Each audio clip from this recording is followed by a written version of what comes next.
almost due-stroked whenever my Barbie client came in for her partial maintenance appointment but wanted a full transformation. I only had her booked for a partial and had someone after her, so I knew I had to get creative since she wanted to be a dirty blonde. She came in and expressed to me how she's going to be traveling a lot, she's going to be out of the country, she needs to be a lot more low maintenance.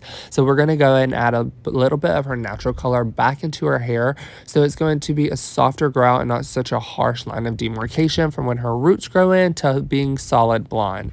So the only place I'm going to be doing highlights is around her face, and so I'm going in low and slow, and I'm doing these foils first because I know they're going to take the longest to process. I'm using 10 volume around her hairline just so it's nice and slow and gentle. And then I needed to do a technique where I was going to be really fast. I didn't have time to foil her whole head, so everything but a top box here in the back is going to be in a reverse or the braided balayage technique that was all over TikTok that everybody was going crazy for. I really didn't utilize it enough, but I knew it was a lot faster than doing foils, so I'm going to be utilizing this just to speed me along since I didn't book enough time for what she was wanting. So everything that's going to be in those braids I put in a mask, and I'm going to be giving those basically a treatment, but those braided pieces are going to be our highlights, and then everything I'm adding here to those other drop outs that aren't braided that we went and picked through, that we were like, hey, I want this to be a low light. I'm just throwing that low light formula everywhere. Through her mohawk, I am going to be foiling it because I'm pulling some all the way through her ends, but then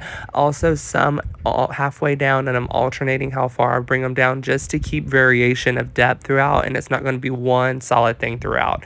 Now, I should have done a root shadow, I realized, before I did the braided balayage, but then I was doing foils too, so I was like, you know what, I'll root at the end. I have enough time, everything's going to be a-okay. So I went ahead with that same low light formula for her root, just so everything's going to be really nice and cohesive, and it's also going to help blend any harsh lines that's left in the hair.